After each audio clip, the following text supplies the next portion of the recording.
하나님 말씀 고린도전서 2장 13절입니다. 고린도전서 2장 13절 우리 함께 읽습니다. 시작. 우리가 이것을 말하거니와 사람의 지혜가 가르친 말로 아니하고 오직 성령께서 가르치신 것으로 하니 영적인 일은 영적인 것으로 분별하느니라. 아멘. 영적인 분별력, 영적인 분별력이라는 제목으로 하나님 말씀 전하겠습니다.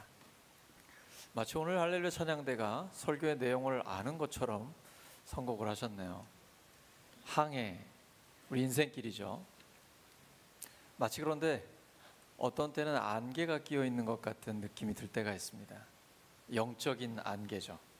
무엇이 옳은지, 무엇이 하나님의 뜻인지 판단하기 어려울 때 우리에게는 영적인 분별력이 필요합니다. 그래서 고린도전서 12장의 성령의 은사 중에는 영분별의 은사가 있죠. 은사는 헬라어로 카리스고 이게 선물이라는 뜻입니다. 성령께서 우리에게 선물로 주시는 겁니다. 선물은 누구 마음입니까? 주시는 분 마음이죠. 그래서 우리가 기도해야 합니다. 성령님, 우리에게 영분별을 주시옵소서. 영적인 분별력을 주시옵소서. 영적인 분별력이 생기면 하나님의 뜻을 깨닫게 됩니다. 아주 선명해집니다. 우리의 삶이 올바른 방향으로 전진하게 됩니다.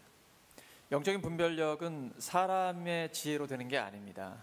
인간의 지혜는 한계가 있습니다. 상대적으로 다른 사람보다 똑똑할 수 있어요. 뭔가를 많이 알고 경험할 수도 있습니다. 하지만 인간이죠. 그 인간의 한계를 가지고는 인간적인 판단으로 하나님의 뜻을 분별할 수 없습니다. 오직 성령께서 가르치신 것에서만 영적인 분별력이 나옵니다. 세상의 지혜는 영적인 진리를 온전히 이해할 수 없습니다. 왜냐하면 인간의 한계 안에서 아무리 합리적이고 논리적이라 해도 하나님의 진리를 온전히 깨달을 수 없기 때문입니다. 나는 신이다 라고 거짓말하는 사람들이 상당히 많은데요, 그러면 그 신은 신이 아니고요, 신이 인간을 창조했잖아요. 성경의 하나님은 하나님의 형상대로 사람을 창조했잖아요. 인간은 피조물입니다. 유한한 인간이 무한한 하나님을 다 이해할 수는 없는 것이죠. 그래서 하나님이 우리에게 알려주시는 데까지만 우리가 알 수 있습니다. 하나님이 알려주신 방법은 성경이에요. 이걸 영어로 reveal, revelation, 보여주는 거죠. 계시라고 합니다. 하나님이 보여주시지 않으면 우리가 하나님을 볼 수 있는 방법이 없죠. 근데 하나님은 성경을 통해 자신을 우리에게 나타내 주셨습니다. 성령의 감동으로 기록해 주셨어요. 성경의 원 저자가 누구십니까? 성령님이에요. 저자 직강이 최고입니다. 그러므로 우리는 말씀 앞에 섰을 때 기도부터 해야 돼요. 성경의 원 저자이신 성령님께서 우리에게 가르쳐 주시옵소서. 성령님이 열어주셔야 하나님의 뜻이 보입니다. 성령께서 열어주시지 않으면 계시의 문은 열리지 않습니다. 그래서 성령님께 간구하면서 성령께서 모든 것을 가르쳐 주시고 모든 진리 가운데로 인도하시라고 해주시라고 기도하면 그때부터 우리의 영적인 눈이 활짝 열리게 됩니다. 우리는 종종 세상의 가치관, 세상의 기준을 가지고 하나님의 뜻을 판단하려고 합니다. 하지만 인간적인 판단은 하나님의 뜻을 왜곡할 수 있습니다. 하나님의 뜻은 성령과 성경을 통해 분명히 드러납니다. 그렇기에 우리는 먼저 성령님의 도우심을 구하고 성경 속에서 하나님의 뜻을 분별해야 합니다. 성령님은 우리의 마음에 빛을 비추어 주십니다. 그러면 우리가 하나님의 진리를 분명하게 깨달을 수 있습니다. 예수님은 요한복음 14장 26절에 미리 말씀하셨습니다. 보혜사 곧 아버지께서 내 이름으로 보내실 성령, 그가 너희에게 모든 것을 가르치고 내가 너희에게 말한 모든 것을 생각나게 하리라. 성령의 가르침은 단순히 지식적인 깨달음이 아닙니다. 우리의 삶 속에서 하나님의 뜻을 따를 수 있는 분별력과 능력을 줍니다. 성령님은 우리가 매일의 선택 속에서 하나님이 기뻐하시는 길을 결정하도록 도와주십니다. 이러한 성령의 음성을 듣기 위해서는 기도와 묵상이 필수입니다. 바쁜 일상 속에서도 하나님 앞에 시간을 내어 놓아야 합니다. 근데 성경은 그래도 내가 예수 믿는데 묵상은 해야 되지 않겠나, 빨리 처리해 버리려고 하면 하나님의 뜻을 깨달을 수 없습니다. 비록 긴 시간을 못 내더라도 그러면은 짧은 한 절이라도 집중해야 합니다. 그리고 하나님 말씀 앞에 머무르고 느긋해져야 됩니다. 아무리 내 성격이 급해도 말씀 앞에서는 여유를 가지셔야 됩니다. 하나님이 음성을 들려주실 때까지 기다리면 하나님은 반드시 우리에게 말씀해 주십니다. 영적인 분별력 없이는 하나님의 뜻을 온전히 이해할 수 없습니다. 하나님의 일은 단순한 인간의 노력과 계획으로 이루어지지 않습니다. 그것은 하나님께서 주관하시고 인도하시는 일입니다. 우리가 영적인 분별력을 통해 하나님의 계획을 이해할 때 비로소 우리의 삶은 하나님의 나라를 위한 도구로 쓰임받을 수 있습니다. 사도행전 16장에서 사도 바울이 복음을 전하려고 소아시아로 가려고 합니다. 여기는 터키의 남서부 쪽입니다. 그럼 복음 전하러 가는 것은 하나님이 기뻐하시는 일이잖아요. 하나님이 막으세요. 하나님이 막으시니까 갈 수가 없습니다. 근데 환상 중에 마케도니아 사람이 우리를 와서 도와달라는 표현을 합니다. 마케도니아는 오늘날 그리스의 북동쪽에 있습니다. 빌립보라는 도시가 있는 곳이에요. 바울은 하나님의 부르심이라고 확신합니다. 그리고 그 길로 갔고 빌립보를 출발해서 유럽이 복음화되고 그것이 아메리카, 미국으로 가게 되고 중국과 한국으로 오고 다시 아시아를 넘어 이스라엘로 가고 있습니다. 이것이 하나님의 뜻입니다. 때로는 우리의 계획이 막힐 때가 있습니다. 이때에 우리의 생각을 내려놓고 하나님께 여쭤보는 것이 필요합니다. 영적인 분별력은 나의 계획을 내려놓고 하나님의 뜻에 순종하게 합니다. 우리의 계획이 막히거나 길이 보이지 않을 때 하나님께 묻고 기다리시기 바랍니다. 영적인 분별력을 통해 하나님께서 열어주시는 길이야말로 가장 좋은 길입니다. 영적인 분별력은 말씀 묵상을 통해 주어집니다. 묵상할 때는 반드시 기도로 시작해야 합니다. 성령의 도우심을 구하는 기도입니다. 성령의 도우심으로 말씀의 세계가 활짝 열립니다. 내가 성경을 분석하고 연구하는 것이 아닙니다. 성령께서 우리에게 말씀을 열어주는 것입니다. 성령님께 전적으로 의존하며 묵상해야 합니다. 내가 깨닫는 것과 성령님이 열어주시는 것은 차원이 다릅니다. 그래서 묵상의 기본적인 태도는 겸손입니다. 주님의 말씀, 그 음성을 듣기 위해서 발 아래 겸손히 엎드려야 합니다. 이 태도를 계속 유지해야 합니다.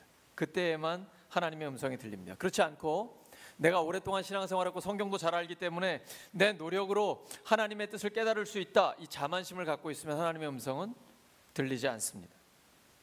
그리고 성경 본문을 반복해서 천천히 정독해야 합니다. 성경 통독과는 다른 방식입니다. 성경 통독을 하면 전체적인 맥을 이해할 수 있습니다. 중요하죠. 그래서 전체적인 맥락 가운데 오늘의 본문이 무슨 뜻인지를 깨달을 수가 있습니다. 근데 통독만 하시면 깊이 있게 들어가지 못합니다.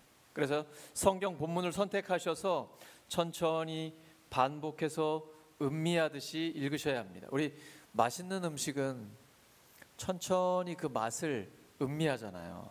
급하게 먹지 않잖아요. 우리 굉장히 고급 음식을 먹을 때는 또 내 아내가 정성 들여서 만든 그 음식은 그 맛을 음미하지 않습니까? 성경도 마찬가지입니다. 대충 훑어보면 무슨 뜻인지 알 수가 없습니다. 하나님의 말씀이기 때문에 그 안에서 곱씹으면서 맛을 보다 보면 그 말씀의 맛을 깊이 경험할 수 있게 됩니다.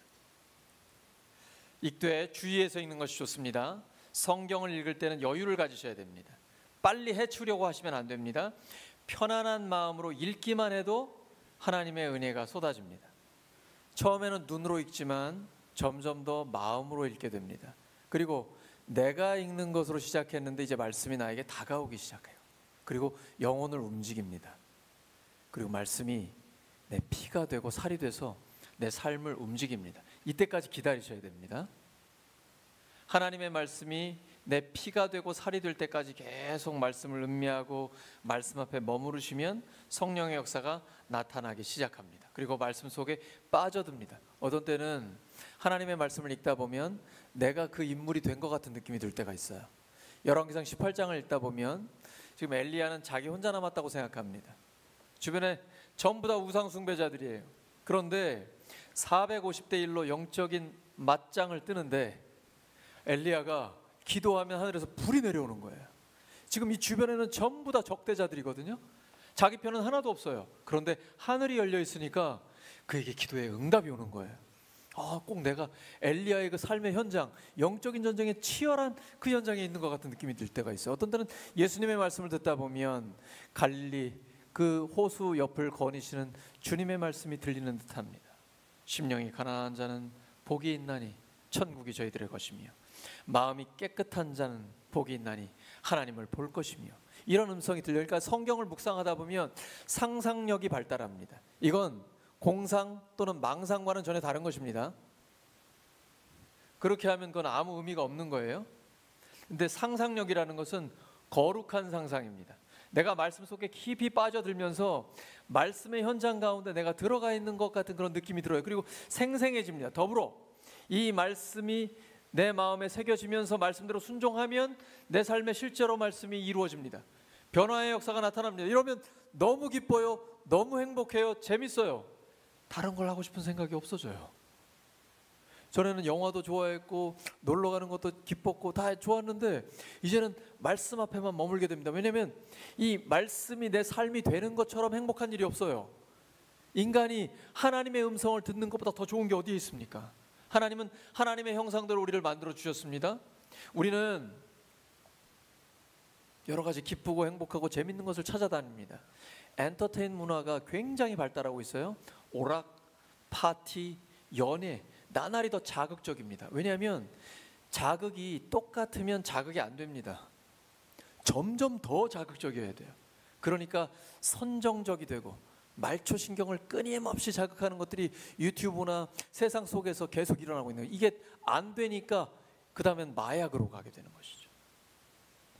사람은 하나님의 형상대로 지음받았기 때문에 세상적인 오락이나 말초신경을 자극하는 것 가지고는 참된 기쁨을 누릴 수 없습니다. 그건 순간일 뿐이에요. 그리고 점점 더 사람을 황폐하게 만듭니다. 그리고 사람들과 어울릴 때는 좋았는데 그 다음에는 공허해져요. 왜요? 뭔가 채워지지 않는 게 있습니다. 사람은 하나님으로만 만족할 수 있습니다. 참된 만족은 하나님으로만 채워줄 수 있습니다. 성경을 읽을 때 어떤 때는 시편을 읽을 때는 그 시의 운율을 잘 따라가는 것이 중요합니다. 시편 1편 우리가 사랑하는 시편이죠. 복 있는 사람은 악인들의 꾀를 따르지 아니하며 죄인들의 길에 서지 아니하며 오만한 자들의 자리에 앉지 아니하고 오직 여호와의 율법을 즐거워하여 그 율법을 주야로 묵상하는도다. 그는 마치 시냇가에 심은 나무처럼 철을 따라 열매를 맺으며 그 잎사귀가 마르지 않고 그가 하는 모든 일이 다 형통함이로다. 그러니까 말씀을 읽다 보면 하나님의 음성이 들리고 그리고 어떤 때는 느낍니다. 마치 성령께서 내 가슴을 만져주는 것처럼 이런 촉감이 느껴지는 것이죠. 그러면서 말씀이 내 영혼 깊숙하게 새겨지게 됩니다. 이보다 더 의미 있는 일, 재미있는 일은 없습니다. 하나님의 음성을 듣다 보면 하나님의 말씀을 경험하게 됩니다. 맛보아 알게 됩니다. 맛을 보면 찾게 되어 있습니다.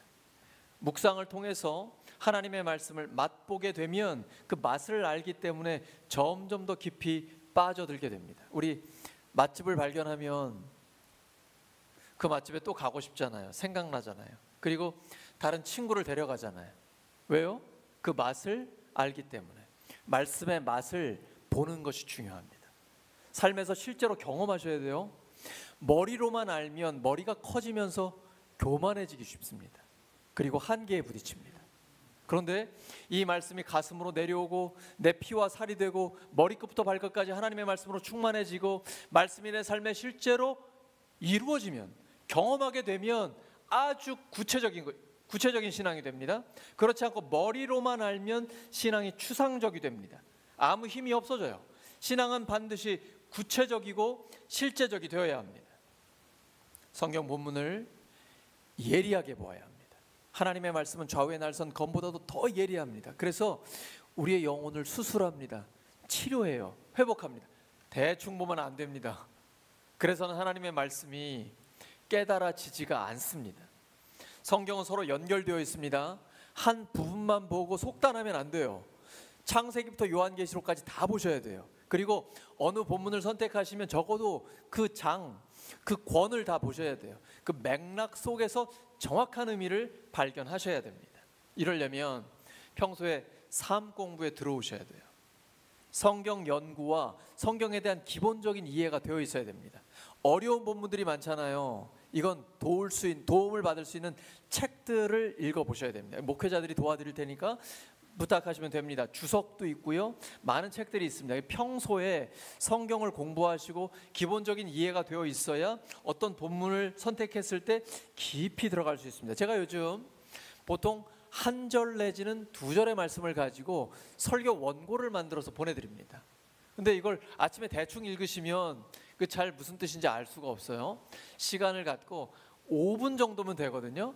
천천히 읽어보세요. 그러면 그 한 절 속에 있는 하나님의 뜻을 깨달을 수 있고 내 삶에 적용할 수 있습니다. 말씀 묵상은 반드시 적용으로 가셔야 됩니다. 아는 것으로 끝나가지고 참 좋은 말씀이네요. 언젠가는 해야지. 이 말은 안 하겠다는 말과 같은 말입니다. 적용은 구체적이어야 됩니다. 언제, 어디서, 얼마나. 적어도 오늘 내가 한두 가지는 적용하겠다. 이래야 구체적으로 실천할 수가 있습니다. 말씀을 적용할 때에 내 삶의 변화가 일어납니다. 말씀을 아는 데서 그치면 그 다음엔 아무런 열매가 맺혀지지 않습니다. 반드시 순종하는 자에게 말씀이 열리게 되어 있습니다. 성경을 읽으면서 질문을 적절하는 것이 묵상의 실력입니다. 성경을 읽다 보면 자연스럽게 질문이 떠오르죠. 2000년, 3000년 전의 이야기니까 왜 그러셨을까? 언제? 어떻게? 누가? 얼마나? 이런 질문이 떠올라요. 그러면 하나님 앞에 질문을 드리는 거예요. 하나님이 답을 주십니다. 바로 주시기도 하고 하루 정도 걸리거나 며칠 걸릴 수도 있는데 반드시 하나님은 응답하십니다. 묵상은 하나님과 대화하는 것입니다. 대화를 하려면 질문을 잘해야 됩니다. 그래야 하나님이 대답을 하시죠. 묻지도 않는데 무슨 대답을 주시겠어요. 그래서 성경을 읽으시면서 반드시 하나님께 여쭤봐야 돼요. 그러면 하나님께서 말씀 안에서 답을 주십니다. 말씀 안에서 질문하고 말씀 안에서 답을 기다리고, 그리고 중요한 건 하나님이 음성을 들려주실 때까지 참고 머물러 있는 것입니다. 그때에 주님의 세미한 음성이 들리기 시작합니다. 말씀을 묵상하다 보면 하나님의 임재가 느껴집니다. 그리고 내 상황에 딱 맞는 하나님의 뜻을 알려줍니다. 이렇게 알게 되면 그 다음엔 묵상을 기록으로 남기시는 게 중요합니다. 저는 설교 원고를 다 쓰는데요, 조사 하나, 한 글자까지 다 수정을 합니다. 이렇게 묵상을 기록하다 보면 불이 붙기 시작합니다. 그리고 확신이 생겨요. 하나님의 뜻에 대한 선명함이 우리의 마음에 탁 들어옵니다. 말씀 묵상을 기록하는 것이 큰 힘입니다.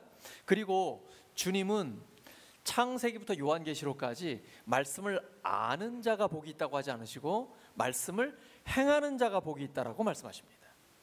오늘 하나님 앞에서 바르게 사는 것이 가장 잘 사는 것입니다. 내일은 우리의 것이 아닙니다. 예수님이 오늘 오실 수도 있습니다. 언제 예수님이 다시 오실지 모르기 때문에 오늘이 마지막 날인 것처럼 살아가는 것입니다. 이 사람이 가장 의미 있고 재미있고 행복한 삶을 살아갈 수 있습니다.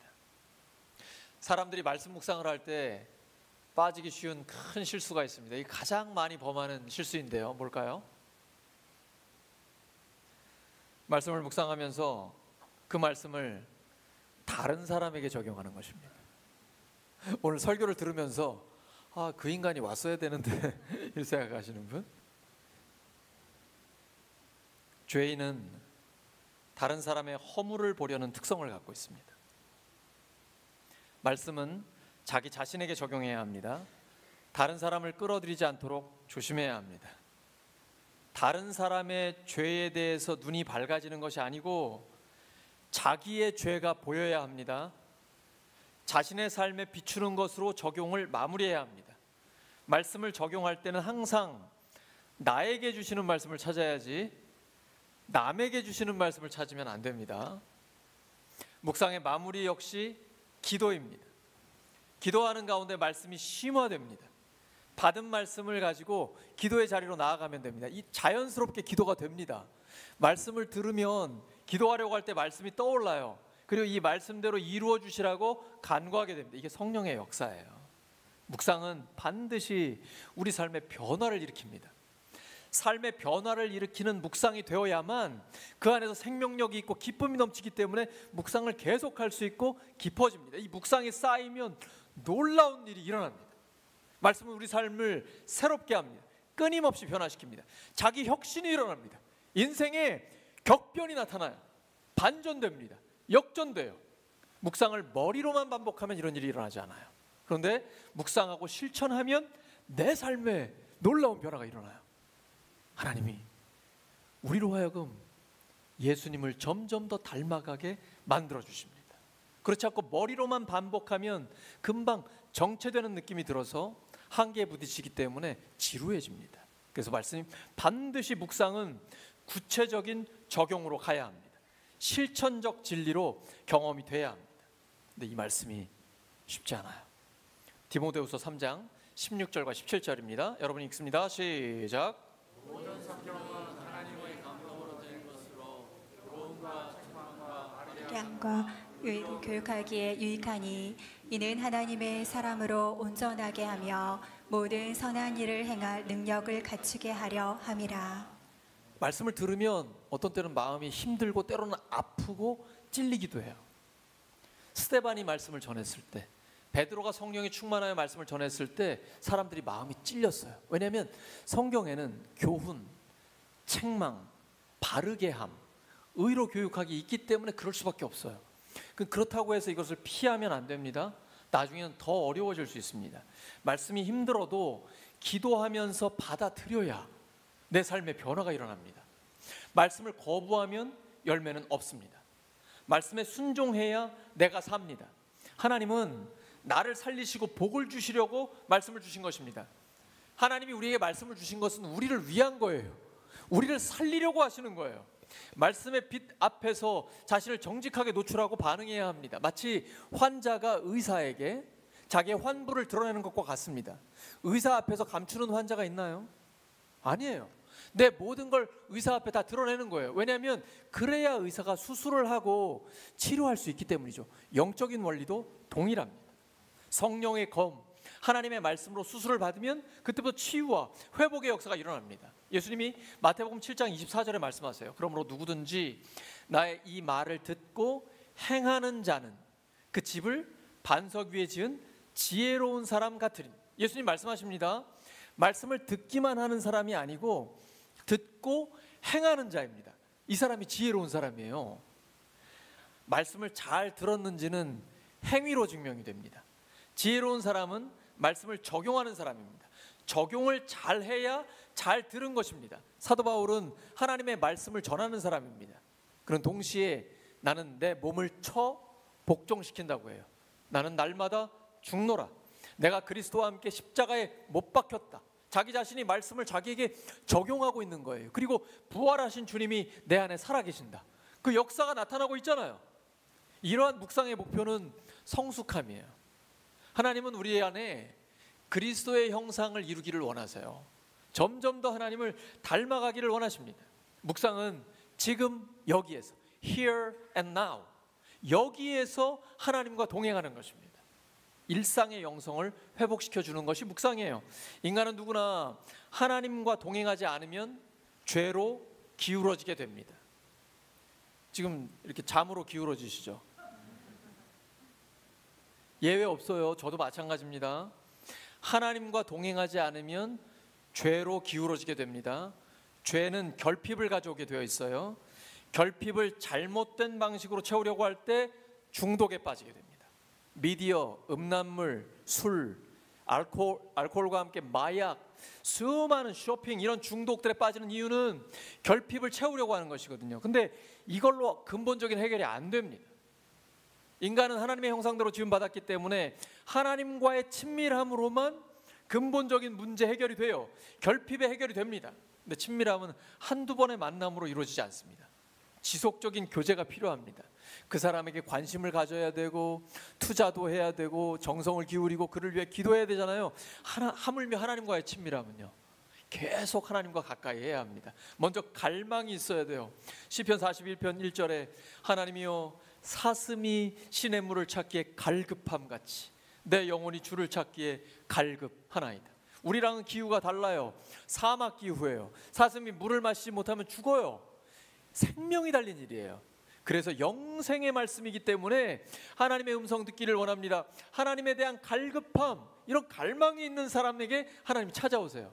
나를 간절히 찾는 자가 나를 만날 것이다. 너는 내게 부르짖으라. 내가 내게 응답하겠고 내가 알지 못하는 크고 은밀한 일을 너에게 보이리라.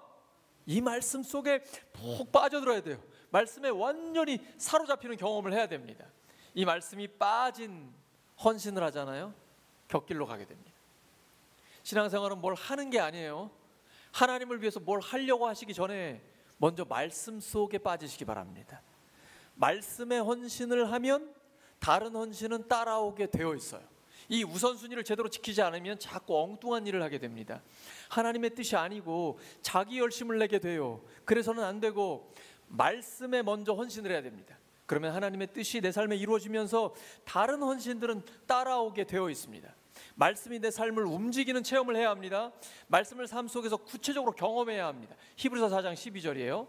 하나님의 말씀은 살아있고 활력이 있어 좌우의 날선 어떤 검보다도 예리하여 혼과 영과 및 관절과 골수를 찔러 쪼개기까지 하며 또 마음의 생각과 뜻을 판단하나니. 세 번역은 이렇게 번역합니다.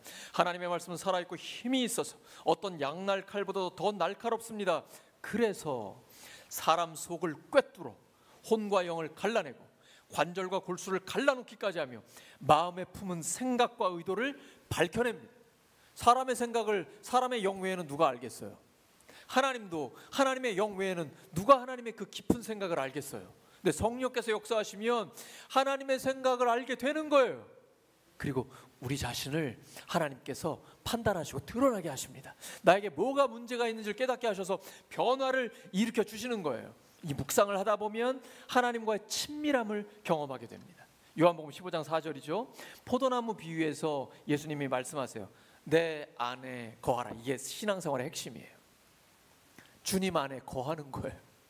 주님을 위해 뭘 하는 게 먼저가 아니고 주님 안에 거하면 나도 너희 안에 거하리라. 가지가 포도나무에 붙어 있어야 되잖아요. 그래야 열매를 맺죠. 뿌리로부터 양분을 받고 그 다음 열매를 맺게 된단 말이에요. 그런데 가지가 포도나무에 붙어 있지 아니하면 스스로 열매를 맺을 수 없어요. 우리는 우리 스스로 아무 열매도 맺을 수 없어요. 능력 없어요. 오직 하나님께서만 하실 수 있어요. 너희도 내 안에 있지 아니하면 그러하리라. 그러니까 신앙생활은 우리가 주님 안에 거하는 거예요. 주님의 말씀에 딱 붙어 있는 거예요. 그러면 자연스럽게 때가 되면 열매를 맺습니다. 예수님은 늘 깨어 있으라고 말씀하셔요. 주님이 언제 오실지 모르기 때문이죠. 근데 이게 어려워요. 우리가 자칫 방심하면 마귀가 치고 들어옵니다. 빈틈을 항상 노리고 있거든요. 그래서 방심하면 안 돼요. 선줄로 생각하는 자 넘어질까 조심하라. 두렵고 떨림으로 너희 구원을 이루라.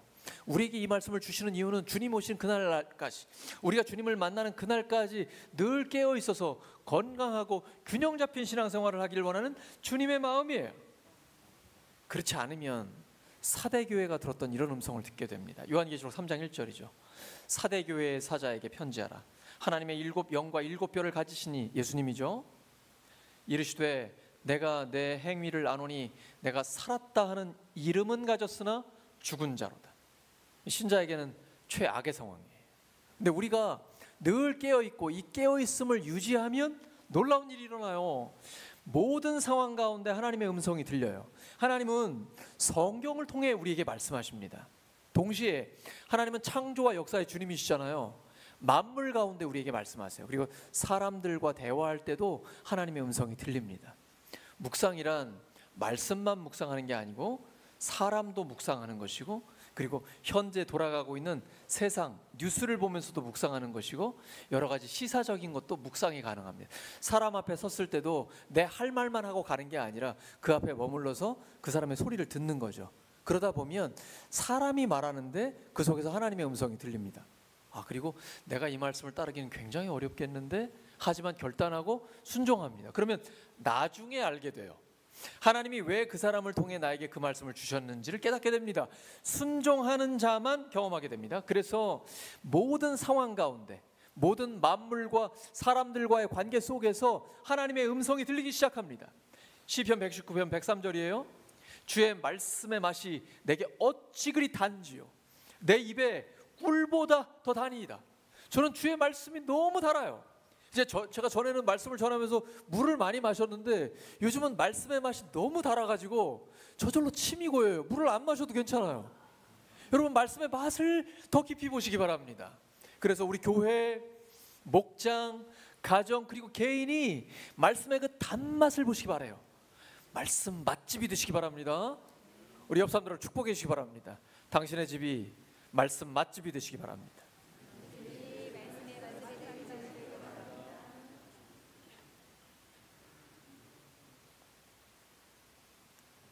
영적으로 깨어 있으면, 이 깨어 있는 상태를 유지하게 되면 모든 것에 민감해집니다. 그래서 하나님을 일상에서 너무 세밀하게 깊이 있게 경험하게 되는 거예요. 그리고 실제로 내 삶에 변화가 일어나기 시작해요. 이러한 영적인 분별력을 얻기 위해서는 하나님과 독대하는 홀로 있는 시간이 필요합니다. 홀로 있는 것은 사람을 피하는 게 아니에요. 사람 너무 좋아요. 그런데 사람과만 있으면 인간의 음성밖에 안 들리잖아요. 하나님과 홀로 있는 이 독대의 시간이 꼭 필요해요. 은둔형 외톨이 아닙니다. 하나님과 은밀하게 동거하는 것입니다. 은둔형 외톨이는 외로워져요. 그러다 보니까 스마트폰이나 다른 것, 알코올이나 이런 거에 중독이 일어나고 사람이 피폐해집니다. 감정적으로 외로움에 사로잡히는 거죠. 이게 아니에요. 홀로 있는다라는 것은 주님과 교제하는 창조적 고독의 시간입니다. 세상은 이게 안 되니까 외로움의 문제를 해결하려고 다양한 엔터테인 문화를 발달시키는데 이게 근본적인 해결이 안 돼요. 풍요롭고 굉장히 발전하고 빠르고 한데 공허해요. 인간은 그거 가지고는 안 됩니다. 오직 하나님만 우리를 충만하게 만족시켜 주실 수가 있어요. 성경 인물 중에 외로움을 아주 깊이 경험하던 사람이 바로 엘리야예요. 엘리야는 열왕기상 18장에서 바알 숭배하는 우상 숭배자들 450명과 450대 1로 싸워서 이겼잖아요. 그리고 기도하니까 하늘에서 불이 내리고 하늘에서 비가 쏟아져요. 3년 반 동안의 가뭄이 끝나요. 그런데 바로 다음에 열왕기상 19장에서 이세벨 왕비가 엘리야를 정치적으로 위협합니다. 너 이제 죽었어. 엘리야는 도망칩니다. 로뎀나무 아래에서 하나님 앞에 이렇게 고백해요.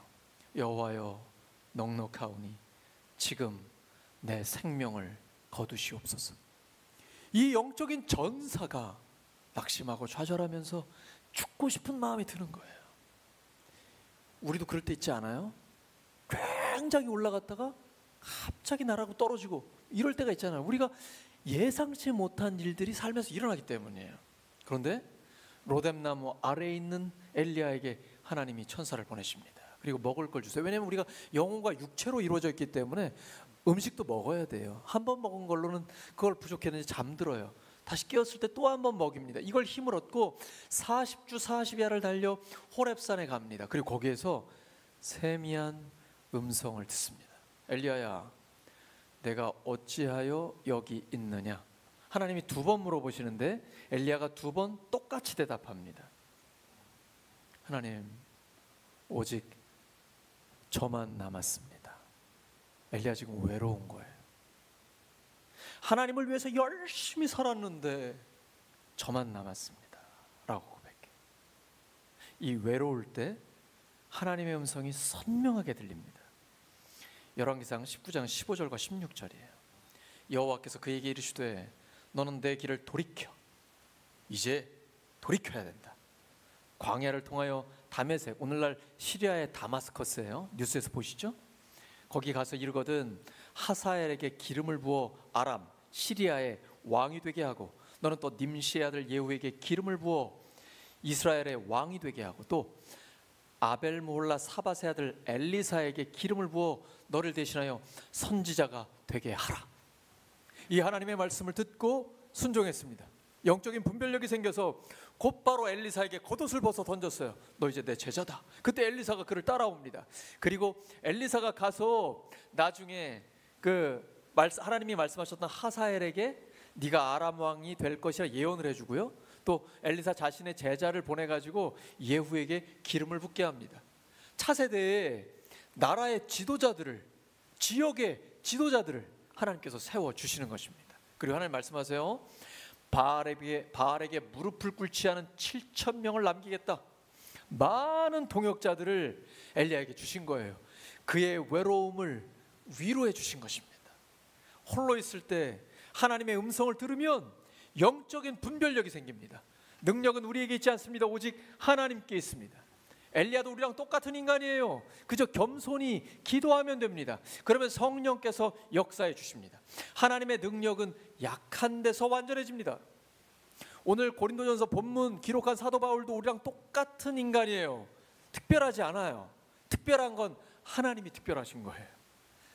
사도 바울도 자기 안에 선과 악이 함께 있다라고 고백합니다. 꼭 우리의 심정을 그가 얘기하고 있어요. 로마서 7장 21절에서 25절입니다.